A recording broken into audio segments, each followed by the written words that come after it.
আসসালামু আলাইকুম। আমি doctor M Touhidul Islam, consultant for the Touhid ultrasonography, Chhautala, Comilla. আজকে আমরা একটি গুরুত্বপূর্ণ বিষয় নিয়ে কথা বলবো। সেটি হচ্ছে আমাদের কিডনি সম্পর্কে আমরা কথা বলবো। কিডনি আমাদের শরীরের একটি গুরুত্বপূর্ণ অঙ্গ। এটির কাজ হচ্ছে আমাদের শরীরে যত বর্জ্য পদার্থ রয়েছে এগুলো ছাঁকনের মাধ্যমে, রক্ত ছাঁকনের মাধ্যমে, এটি প্রস্রাবের মাধ্যমে আমাদের শরীর থেকে বের করে দেয়। এজন্য এই কিডনিটি আমাদের খুব গুরুত্বপূর্ণ একটি অঙ্গ। তো আল্ট্রাসোনোগ্রাম যখন আমরা পরীক্ষাগুলো করে থাকি, তখন আমরা কিডনি ভালোভাবে আমরা দেখে থাকি। কিডনিতে কোনো ধরনের কোনো সমস্যা আছে কিনা এটিও আমরা আল্ট্রাসোনোগ্রাফির মাধ্যমে বের করতে পারি। কিডনিতে কিডনি আস্তে আস্তে নষ্ট হয়ে যাচ্ছে কিনা সেটিও অনেকটা আমরা আল্ট্রাসোনোগ্রাফি পরীক্ষার মাধ্যমে জানতে পারি। কিডনিতে যদি পাথর হয়ে থাকে সেটিও আমরা জানতে পারি। কিডনিতে যদি কোনো ধরনের ইনফেকশন হয়ে থাকে সেটিও আমরা আল্ট্রাসোনোগ্রাফির মাধ্যমে জানতে পারি। কারো সিকেডি, ক্রনিক কিডনি ডিজিজ আছে কিনা সেটিও আমরা আল্ট্রাসোনোগ্রাফির মাধ্যমে জানতে পারি। অ্যাকুইট কিডনি ইনজুরি হলেও সেটিও আমরা আল্ট্রাসোনোগ্রাফির মাধ্যমে জানতে পারি। এজন্য আল্ট্রাসোনোগ্রাফি একটি গুরুত্বপূর্ণ পরীক্ষা, যেটির মাধ্যমে আপনি অনেক গুরুত্বপূর্ণ তথ্য পেতে পারেন। আজকে যে গুরুত্বপূর্ণ বিষয়টি নিয়ে কথা বলবো সেটি হচ্ছে, অনেকে আমাদের কাছে জানতে চান যে কিডনি ভালো আছে কিনা এটি জানার জন্য আমরা কি ধরনের পরীক্ষা করতে পারি। অনেকে দেখা যায় সেরাম ক্রিয়েটিনিন পরীক্ষাটি করে থাকে।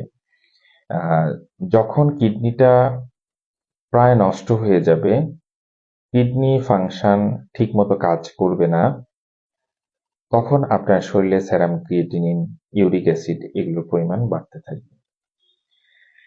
কিন্তু কিডনি ভালো আছে কিন্তু খারাপ এখনো হয়নি, আপনার ক্রিয়েটিনিন লেভেল নরমাল থাকবে। এজন্য আমরা সাধারণত বলে থাকি নরমাল একটি পরীক্ষা, সেটি হচ্ছে ইউরিন আরই। এই পরীক্ষাটির মাধ্যমে আপনি সহজে জানতে পারবেন আপনার কিডনিতে কোনো প্রবলেম বা কোনো সমস্যা তৈরি হচ্ছে কিনা। এটি খুব সহজে আপনি ইউরিন আরইর মাধ্যমে জানতে পারবেন। এজন্য আমাদের কাছে যদি কেউ কিডনি ভালো আছে কিনা জানার জন্য আসেন, আমরা প্রথম যে পরীক্ষাটি দিয়ে থাকি সেটি হচ্ছে ইউরিন আরই। দ্বিতীয় যে পরীক্ষাটি আমরা দিয়ে থাকি সেটা হচ্ছে সেরাম ক্রিয়েটিনিন। অনেক সময় আমরা ইউরিন ফর এসিআর পরীক্ষাটিও করিয়ে থাকি, যার মাধ্যমে আপনি জানতে পারবেন আপনার কিডনি কি অবস্থায় আছে। অনেকের প্রশ্ন থাকে যে সেরাম ক্রিয়েটিনিন যদি বেড়ে যায় এটি কি আর নরমাল অবস্থায় আসবে কিনা। হ্যাঁ, এখানে দুটো কথা আছে। একটা হচ্ছে একেআই, অ্যাকুইট কিডনি ইনজুরি। এক্ষেত্রে আপনি যদি ডাক্তারের পরামর্শ নেন তাহলে সেক্ষেত্রে আপনার সেরাম ক্রিয়েটিন লেভেল কমিয়ে আনা সম্ভব হয়। তবে অবশ্যই নেফ্রোলজিস্ট ডক্টরের পরামর্শ নিতে হবে। আরেকটা রয়েছে যে সিকেডি, ক্রনিক কিডনি ডিজিজ। এসব ক্ষেত্রে আপনার ক্রিয়েটিনিন লেভেল যদি একবার বাড়া শুরু করে, এটা আস্তে আস্তে বাড়তে থাকে। তবে আপনি যদি ডাক্তারের পরামর্শ নেন এবং নিয়মিত নিয়ম মেনে চলেন এবং নিয়মিত ওষুধ সেবন করে যান, তাহলে আপনার এই ক্রিয়েটিনিন লেভেলটা খুব দ্রুত না বেড়ে আস্তে আস্তে বাড়বে। অর্থাৎ যেখানে আপনার 10 বছরে কিডনি নষ্ট হয়ে যাওয়ার কথা ছিল, সেখানে আপনি এটা 20 বছর আপনি বাঁচিয়ে রাখতে পারবেন। এজন্য ক্রিয়েটিনিন লেভেল বেড়ে গেলে আপনাকে অবশ্যই আপনার ডায়াবেটিস কন্ট্রোলে রাখতে হবে, উচ্চ রক্তচাপ কন্ট্রোলে রাখতে হবে, পানির পরিমাণ ডক্টরের পরামর্শ অনুযায়ী খেতে হবে, খাবারও ডক্টরের পরামর্শ অনুযায়ী খেতে হবে। তাহলে আপনি আপনার কিডনিকে বাঁচাতে পারবেন। হ্যাঁ, তবে বেশিরভাগ ক্ষেত্রে সিকেডিতে কিডনির ক্রিয়েটিনিন লেভেল একবার বেড়ে গেলে ওটি আর কমানো সম্ভব হয় না। এজন্য সবাইকে অবশ্যই কিডনির যত্ন নিতে হবে। পরিমিত পরিমাণ পানি খেতে হবে।